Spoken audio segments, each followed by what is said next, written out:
when the world is in crisis การแก้ไขปัญหาโควิดถือเป็นวาระแห่งชาติ and people are looking for hope and answers.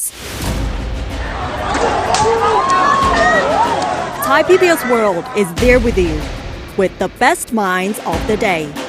Join us on Thai PBS World tonight, every weekdays at 7 p.m. Thai PBS World, we bring Thailand to the world. สวัสดีค่ะ Very good evening. Welcome to our 7 o'clock news, Thai PBS World Tonight. I am Natha Gomunwadin. And good evening, I'm Thep Chai Yong. And as the coronavirus pandemic continues to wreak havoc on many other countries in the world, we still can take comfort from the fact that for 38 consecutive days now that we haven't had a single case of locally transmitted infection in Thailand. The new cases today are infected case or imported case from other countries, or they are being called quarantine cases. Okay. So totally no local transmission. Right. And today we are in the second day of the fifth phase of the easing of the lockdown, and we are seeing reopening of schools, nighttime entertainment places, and reopening of all the national parks to the delight of nature-loving Thais, many of whom have already started flocking to some of the parks. And of course, Khao Yai National Park, which is one of Thailand's best known national parks, also reopened to visitors yesterday for the first time since the lockdown 3 months ago brought about by the coronavirus pandemic. But unfortunately, its reopening yesterday was marred by the death of a baby monkey run over by a car. The incident has prompted a storm of angry posts on the social media, prompting authorities to issue a stern warning to motorists flouting traffic regulations while driving in park areas. Pictures of the baby monkey, which died after being hit by a speeding car, went viral on the social media. And responding to the incident, Valavut Sirapa Acha, Minister of Natural Resources and Environment, cautioned visitors to the national parks to behave themselves. National parks are homes to wildlife. When you visit other people's home, you don't do anything damaging to them, he said in a post on his Facebook.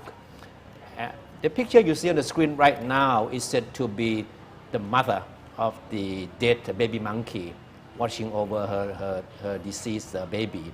And this picture was shared quite widely on social media.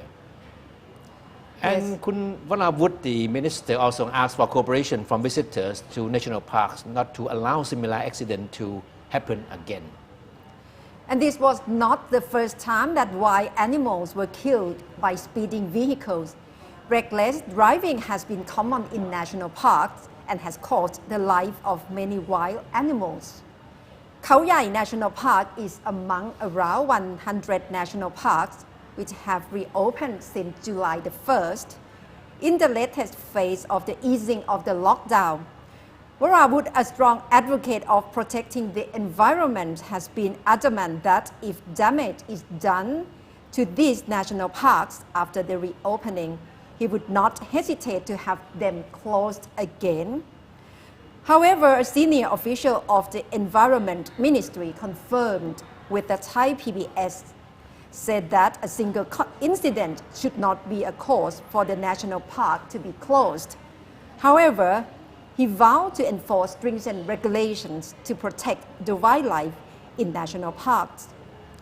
Khao Yai National Park is a World Heritage Site, but because of lack of effective control and management, the site often overflows with tourists, especially during long holidays. That's right.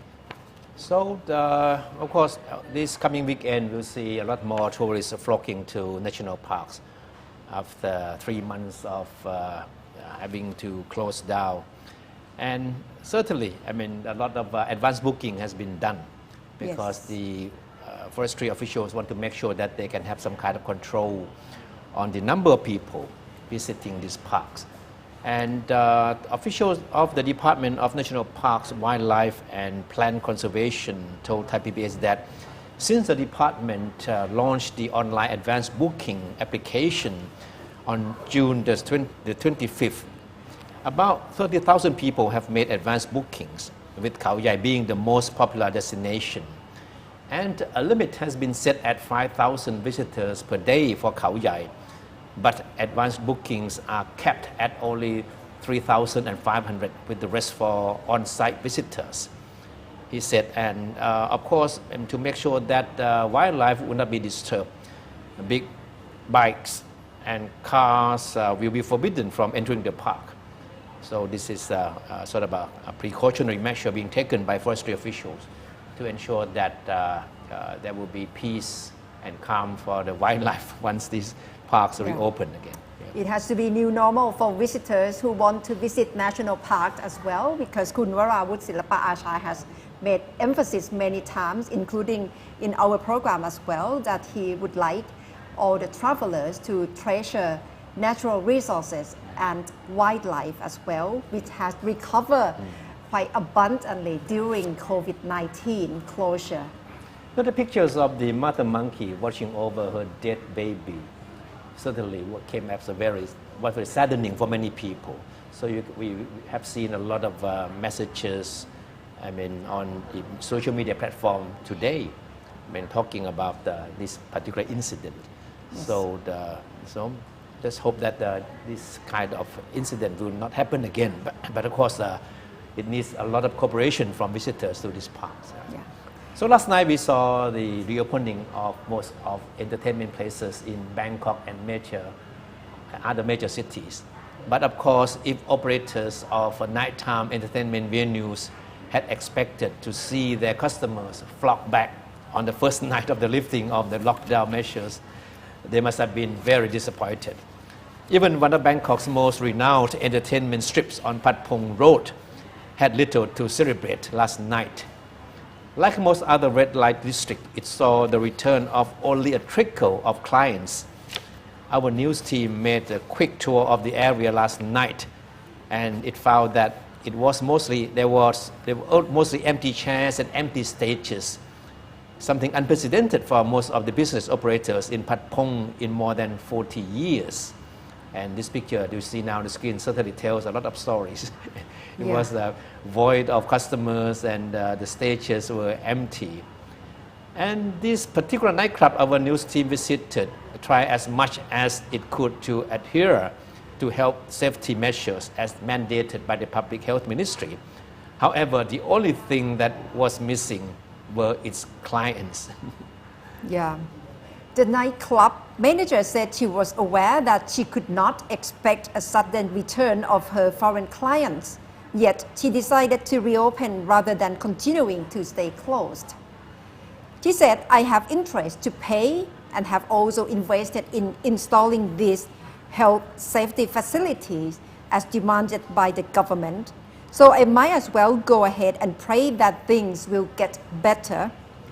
When we visited the area 2 weeks ago for sale, signs were propping up in front of many of the roadside stalls here. No, because we took a visit of this place 2 weeks ago too, to assess the situation back then, to see how prepared these people were for the reopening. And representatives of the vendors at the time told us that they did not expect a return of either Thai or foreign customers in the near future. And they believe that they have seen the worst with their business closed for 3 months. Now they are able to restart their life, but yet seeing no light at the end of the tunnel.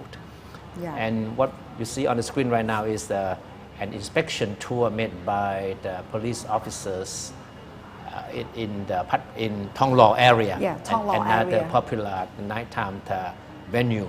Yes, it happened last night. It was the first night of reopening of nightlife venues, and the Royal Police Chief and Army Chief Commander visited Thong Lo area together to inspect what went on the first night, especially on the arrangement of social distancing and other directive measures to comply with the COVID-19 measures. And they found that many business operators cannot really comply to the rules, and they have warned that they should really adjust the arrangement.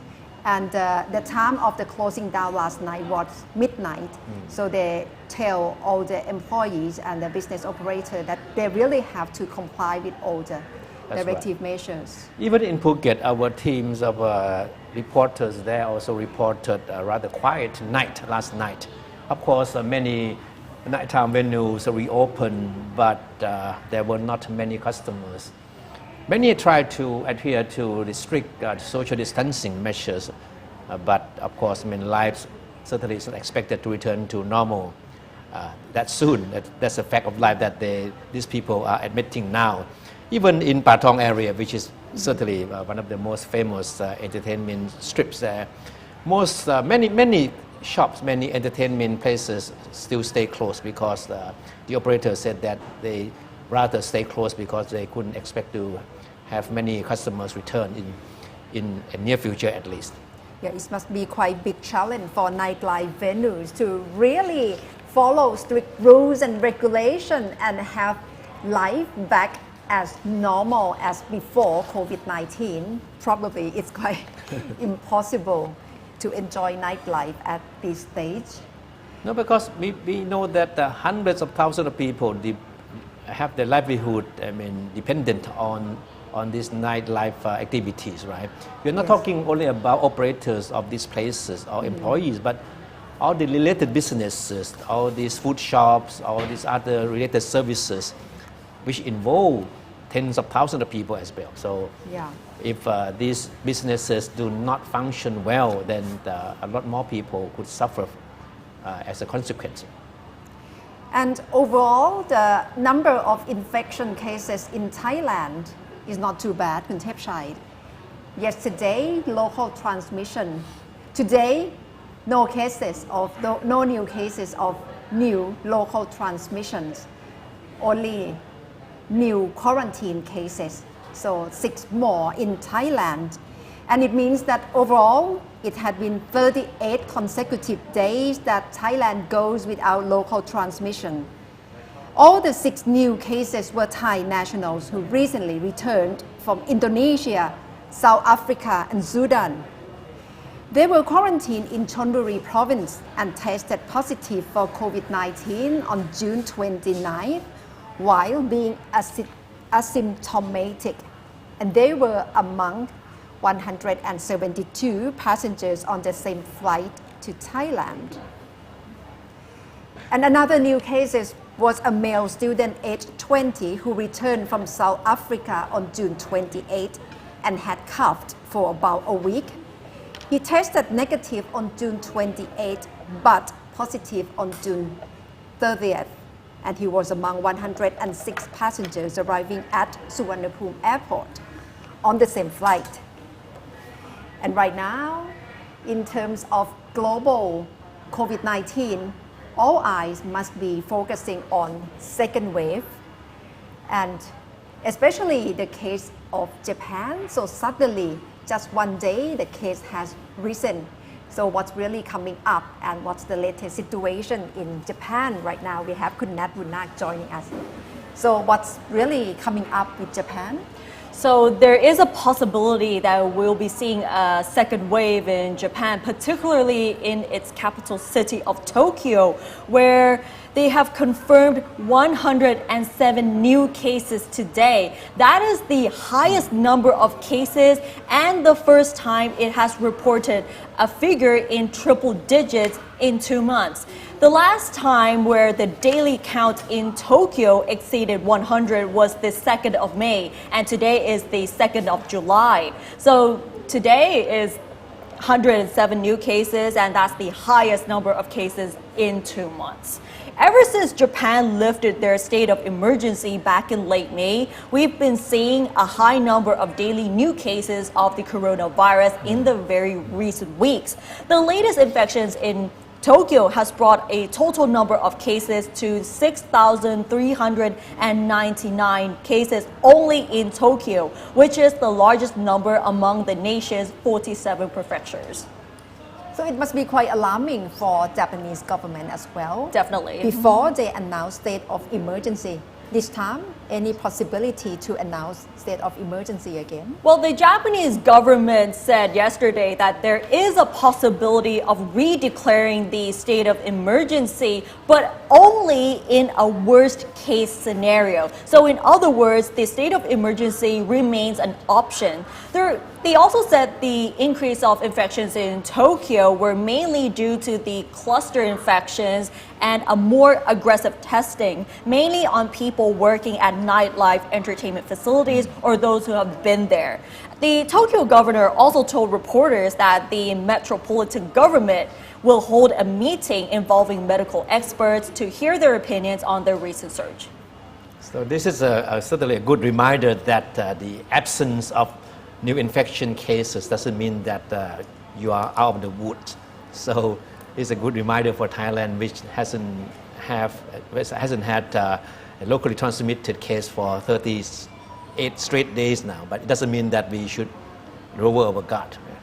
It's a good reminder here because Japan lifted their state of emergency back in May, and now we're seeing a big jump of the new infections in Tokyo here. So that is definitely a good reminder for Thailand and everywhere else in the world not to ease their restrictions too early. Yes. So what's the possibility of easing restriction? Will they cancel the plan because they are right now in the phase of easing restrictions? Well, they did ease the restrictions, but we'll be hearing a bit more during the meetings of the metropolitan government. So we'll see how they're going to handle the situation. Okay, and don't forget the fact that Japan is one of the countries included in the list of nations that Thailand intend to enter into the so-called travel bubble arrangement with, right? So this new outbreak of the virus certainly needs to be taken into account. Definitely, because with the travel bubble, pairing with these countries, and now whether it's Japan or even China or other countries, they are possibly seeing the second wave. So I think the Thai government will reconsider that. Definitely. So we'll see how they will affect their plans on the travel bubble. But despite all of this, Japan will still be moving forward with easing travel restrictions with other countries because there have been reports saying that Japan could begin talks with Taiwan and Brunei as early as this month. And they're also considering other countries such as China and South Korea as well. So far, Japan is already in talks with ASEAN countries like Vietnam, including Thailand, as well as Australia and New Zealand, to mutually ease travel restrictions, specifically for business people, which is pretty similar to what the Thai government has been doing. At the same time, on the aviation industry, Japan Airlines are planning to resume all domestic flights as early as this October due to the increasing travel demand since the restrictions on traveling across prefectures were fully lifted back in June. So this new outbreak certainly has put a new damper on all these plans. Yes. So we shall see how other countries will adjust to this probably second wave in Japan as well. Thank you very much, Khun Nat. Thank you. So that's what's the latest going on in Japan. And another group of countries, European countries, are now considering what are the countries should be in the list that allow to go into European countries. That is certainly not including American visitors to the EU. The story has more detail. Paris business owners reacted after the European Union announced it will reopen its border to travelers from 14 countries. But most Americans have been refused entry for at least another 2 weeks due to soaring coronavirus infections in the US. Travelers from other countries like Russia, Brazil, and India will also miss out. As Europe's economies reel from the impact of the coronavirus, southern EU countries like Greece, Italy, and Spain are desperate to entice back sun-loving visitors and breathe life into their damaged tourism industries. More than 15 million Americans are estimated to travel to Europe each year, while some 10 million Europeans head across the Atlantic. For tourist sites and stores in Paris that are already feeling the pinch of losing clients from around the world, the EU's decision not to readmit most American travelers in another blow. In the heart of Paris, on the small St. Louis Island, next to Notre Dame Cathedral, and a wealth of tempting boutiques, business are already mourning the loss of American custom during the coronavirus lockdown.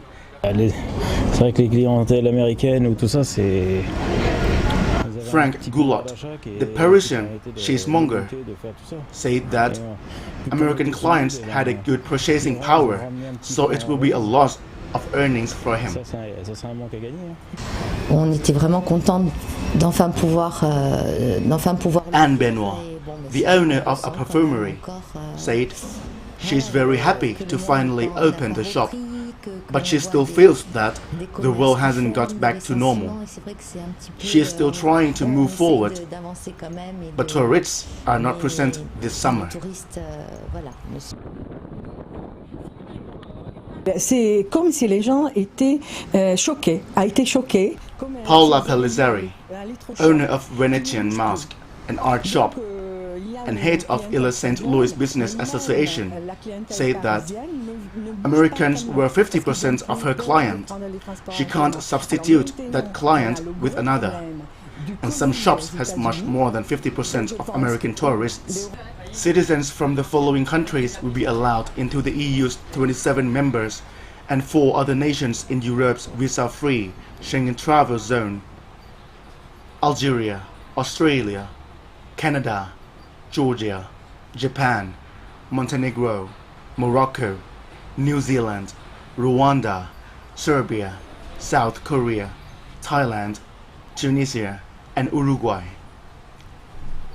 The EU said China is subject to confirmation of reciprocity, meaning it must lift all restrictions on European citizens entering China before it will allow Chinese citizens back in. So every sector has to talk about new normal and what's the future for every sector around the world, particularly education, which will lay the foundation for the future generation. And right now we have Professor Dr. Suchatravi Suwansawat, President of King Mongkut's Institute of Technology, Lat Krabang, KMITL, joining us live in the studio to talk about future of education in the age of COVID-19. Swadika, thank you very much for joining us. Thank you for joining us. My honor. He's not only the lecturer now, he's now become an inspirational speaker. Yeah. Thank you. Disruptor of Thailand. I'm trying. Yeah. So talking about new normal, how new for you, especially in education? Actually, it's everything. Yes, I think it's you were talking about education, the walk of life. But I want to point out that even no COVID at all, even no COVID-19 at all, the world of education has been disrupted already, even without COVID-19 at all. Let's say I give you some information.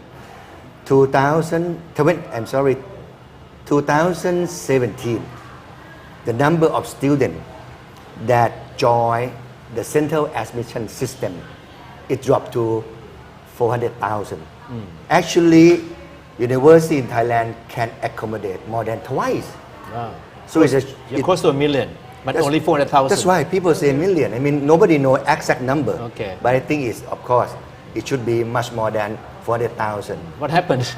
So empty seat. Okay. And then the year later, 2019, right? So 2019, number of students is even down to 300,000 something. And then this year, 2020 is just 300,000. So that means big challenge for university. That's why it means university have a big crisis already. Even no COVID-19. So where have all the students gone? The problem is that the birth rate is very low. After the crisis, economic crisis 20 years ago, the parents that time said that if we have more children, it's going to cost a lot of money a lot of trouble. So family becomes smaller. So this is problem. Yeah, it's a demographic issue now. That's true. Okay, all right. And then, and what does it mean to education as in a bigger picture? This is a good question. It means that the Kingdom of Thailand, we have no quantity any longer. I mean, is for the country, we need the adult, we need the labor force and knowledgeable labor force. We don't have anymore, and we jump into the aging society. For the country like China, Brazil, India, even Russia, they still have the large population, still strong, have a manpower. But Thailand, the first problem is that we don't have the quantity, we don't have number of adults that can be the mainstream labor for the country. So what happened? So we have only one choice left. It means that if we don't have quantity, we must have Quality. collect. And do we have quality in education? I don't want to answer, all right? That's something that you need to help with. Yes, Improving so- the quality of education. So, of course, we're laughing, but it's a serious issue for a country that doesn't have quantity and quality. At the same time, the big crisis ahead. So as disruptor of Thailand, what would you reckon? What's your vision in order to increase quality of human resources? That's why in Thailand? we have no choice. So we cannot ask people, ask parents to have more children. It's impossible. So we have one choice left: it qualities, and we have to ask the quality. We cannot spend our money to let people have high quality at the same time. So we have to focus. We have to focus on early childhood education. And then in the future, 10 years, 20 years, we have hope. But if we spend our money without focusing, so it's not going to make a difference like the past decades. So that means reforming the whole education system. You're talking about that task, right? Of course, the whole system. I mean, not only Thailand. I mean, don't blame country like Thailand. I mean, every country in the world right now is facing the same problem, education problem. So if we want to be able to compete, we have to be very, very focused. And I suggest that we have to focus on the early child education. So early child education, we have to build children. They're strong. You need a good ingredient, food, meal. Everything have to be perfect. So we have to aim that in 20 years, a child who born today have to have taller than 180 centimeters. I mean, you see Japan. The former generation, the parent is that tall, but their children, grandchildren is taller than me. So we have to focus, and then education. If we want our children to speak English better than us, so we have to focus. English teacher, science teacher, mathematics teacher had to have a better quality and focus on early childhood education. So to lay groundwork on early childhood education, is that the job of Ministry of Education, or what should be stakeholders to work on it? Education is not only the job of the government, it's a job of everyone. Even you don't have children, it's a job of everyone. If citizens of a country have better education, you solve a lot of problems, even traffic problem, even crimes, a lot of problem. So I think it's a job of everyone, no matter you have children or not. Yeah. So the coronavirus pandemic certainly is a very rude wake-up call for Thailand and the rest of the world. But for Thailand, how do you think this rude wake-up call means to the education in Thailand? It's been a lot. Before that, before COVID-19, we tried to push online education because around us, in the other country, they push very hard for 2 decades already. But even we have a better internet, and even we have a good platform, but it's not going to make a difference before COVID. People love to be in comfort zone, and people say that it's okay, everything is okay already. People don't want to make a difference. But then COVID-19 came. It's a big push. Yeah. Can you believe that? Before COVID-19, Microsoft company show me the number. That the number of Thai people who go education online is about 10,000, not more than that. But after COVID came, as a president of Council of University President of Thailand, we say that we have to stop the traditional education in university and jump into online education. Within a week, from 10,000 to 300,000 or 400,000 students. So it means everyone can do it. Yeah. So need a big push. That's So all. the barrier of online education has been gone because of COVID-19. And can it be leapfrog for the future of online education to be integrated into like university level and make it higher quality in short period of time? Depend on momentum. This is a problem of our country. When we have crisis, Thai people come together. We have discipline. We help each other. We share. And after crisis, our momentum is dropped from 100 to 0. That is. I don't know how to say it. It's traditional things. So we have to keep our momentum. Momentum of sharing, momentum of learning, momentum of discipline. And definitely, if we can keep the momentum, not only the education of Thailand, but a lot of things else can be improved for sure. Yeah. Now we are at the moment, because of the COVID-19, we are talking a lot about new normal, right? About changes. But there are fears that once things return to normal, the COVID-19 is gone, then the rest of the countries will also go back to normal too. Is that what you're also afraid of? Yeah, but I can say it's not 100% normal. I think life change. Even without COVID-19, world is a world of dynamics. So it change, but COVID is just fast forward. Okay. Yeah. But I think education that we focus on tonight, I think it's not going to be the same. Yeah. Because what we've seen, right? First, Thai people ready for online education. Thai professor, Thai teacher, they can be able to adapt. Just big push, and COVID it pushed already. So I think, to be optimistic, we're going to be better, I hope. But in terms of content, because we are going into digital world with COVID-19 as a big push, in terms of content, what should be seen in like higher education, university, like high school? Very interesting questions. So during the online education, work from home, study from home, it means that all Thai students, all students of the world can access to all education. It means that they cannot join KMTL online education system. They can join MIT, Harvard, Oxford, Cambridge education system, and they can see a difference. So it means that the world of online education, it means that people will compare each other. It means that Thai teacher have to compete with US teacher, That's right. UK teacher. Yeah. Not easy.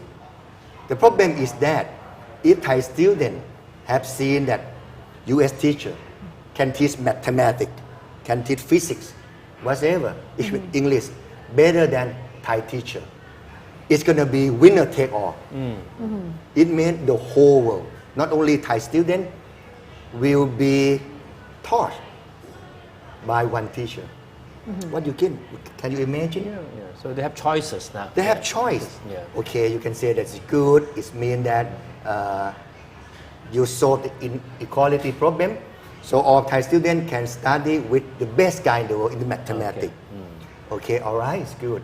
But then, can you imagine if a guy, of course, not from Thailand, teach all Thai students, teach our children, maybe he not gonna teach just mathematics or physics.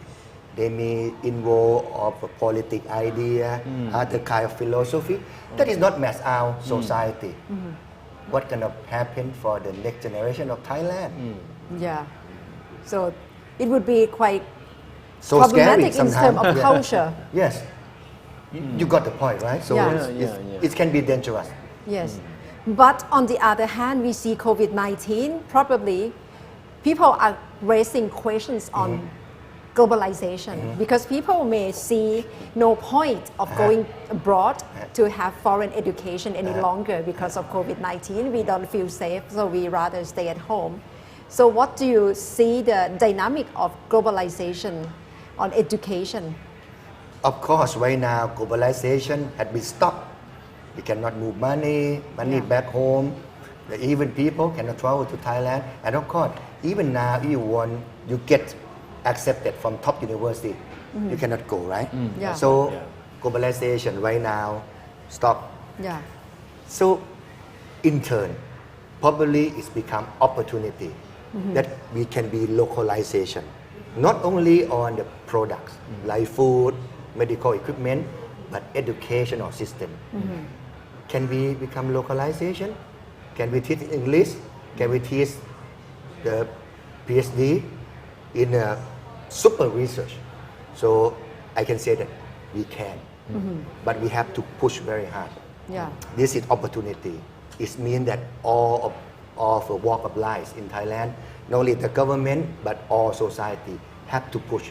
Because come back to the beginning, we need higher quality. So without quality, in the future we have no hope. So this is the right question to ask. In your lectures and speeches, you talk a lot about how China is doing in the area of education. Right? Yes. So can you share with us some of your thoughts about things that we can learn from China? Yes, I visit China before COVID, of course. And I visit Chinese Academy of Science. It's the largest institute taking care of science technology, the core of development of China. So I know them very well, but then they told me, we're gonna build science technology kindergarten. Science technology kindergarten from 2 years old. Wow. What happened? They said that we're gonna ask astronaut. Actually, Chinese call astronaut as taikonaut. They have specific word, Yeah. right? Russian has cosmonaut. So taikonaut or astronaut have to come to teach kindergarten student. Wow. So let's say what happened? They say that astronauts come and say that, hey, you know what uncle doing? Oh, you are astronaut. Chinese student answer easy question. And then he show the picture of the moon and ask Chinese student, you know who land on the moon first? Chinese student said that, yeah, I know, Neil Armstrong. Everyone know Neil Armstrong. And then Chinese astronauts asked, and who is Neil Armstrong? And Chinese student answer, American. And then the students say, woo, we don't like American. So astronaut, okay, all right, okay, calm down. And then he showed the picture of red planet, the Mars. All right, you have to land on the Mars before American. Yeah. You see the way the Chinese people teach their children. So no need to act, to work hard, to study hard, because everyone want to go to the Mars. Yeah. So that level, what do you think? And they Yeah. managed to add some elements of nationalism into Yeah. the education right. as well. That's Very right. clear and very strong So determination. come back to our country, we have that Yeah. moment. So Yeah. that was a good point that you raised. So this is something that we can also do here in Thailand, right? Not We have to. having people from different professions talking to students as young as at the kindergarten age and primary level. That's true. For example, like yourself, you're a very successful engineer, successful lecturer. Thank you. You should make yourself available to talking to these young people. The thing that I try very hard, I try to show that, hey, I'm not smarter than you. Actually, I'm not that smart at all. My English is very poor. I have to take TOEFL test 14 times. 14 times. Yeah. So because I come from the countryside, So my English is very bad. So I'm very persistent and will work Yeah. hard so I can achieve. That's very clear message. Persistence, persevere. That's Of course. perhaps it's the character that Thai students or Thai people lack in terms of having strong determination and having passion. That's true. That's true. So we have to try very hard Yeah. if we want to see Thailand better than today. I mean, in comparison with other countries. Back to reality, what do you like to tell university students right now? Because probably perhaps they are just beginning of their university life and they have 4 years of exploration of the future of their life. What's the course or what's the direction that they should take? First, they must have a dream. A dream, whatever, I mean the dream, no one can steal from you. Dream very high. Dream to land on the Mars and land on the moon, whatever. You have to have a dream that's very high. Because no matter you come from, how rich or how poor, if you have a higher dream, I mean you have a good passion. And second, you have to work very hard. Study hard, study like crazy. In only one way. Yeah, you see Mark Zuckerberg, Bill Gates, they're all good students. Yeah. They're all good. And they don't finish and they graduate but degree. they're good students, definitely, right? They never study stop hard. learning. I think That's that's, right. that's Yeah, the most that's the important thing. point. Yeah. And people ask Bill Gates, if you can say one word, it's good books. What you gonna say to be to achieve in life? What Bill Gates answer is that read. Yeah. So you have to read. You have to work very hard. Yeah. That's one thing that young Thai people are not very good at, reading. Sure, you see a bookshelf right now, you know. So different for other country, books or magazines still survive, but Thailand is just dead. And what kind of students you have at the KMITL? Every kind of students. And do they fit the type that you're just talking about? That determined, stamina, and hardworking. As a teacher, you cannot. I mean, you cannot say that it's whatever you student become your student. Okay. You have to love and take care of them like your children, your own child. That is what I mean. Of course, what I see so far, Thai students, they are amazing. They are good enough. They're good enough, but they need push. Okay. They need inspiration. They need to have dream, and they need someone or something to say that read, work hard. That's all. Otherwise, compare with other students that I visit around the world, Thai students, I think they can compete with anyone in the world. So it means that no natural discipline, unlike perhaps Japanese students, South No. Korean or Chinese students. You see that Thai people, if they visit Singapore, they cannot throw things away. If you want to try it, right? You just keep everything, right? But when you come back, land on Suvarnabhumi, maybe different kind of people. Back to So normal. discipline. People not born to have discipline. We have to teach, make them learn, and of course, again, as early childhood. But we haven't heard people in power or people who run the country talk enough about the kind of things we're talking tonight. So I think we have to make a difference. I think Thai leader, I mean in different level, all level, have to be concerned about education. Put in the brain, put the heart. Every speech have to talk about education. You see U.S. president, every speech have to talk about left no child behind, better education. We shall go to the moon. JFK speech, 50 years, more than 50, almost 60 years ago, 1961, 62, right? So every level of Thai leader have to talk about education.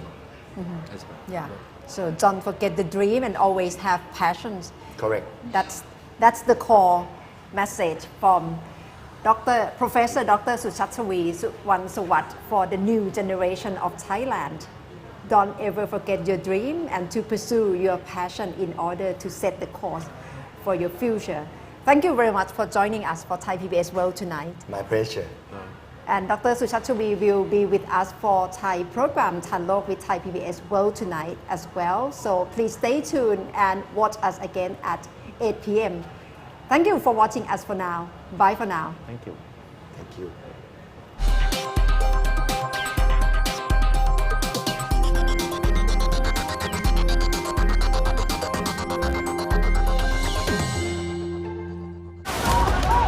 When the world is in crisis การแก้ไขปัญหาโควิดถือเป็นวาระแห่งชาติ and people are looking for hope and answers, Thai PBS World is there with you with the best minds of the day. Join us on Thai PBS World Tonight, every weekdays at 7 p.m. Thai PBS World, we bring Thailand to the world.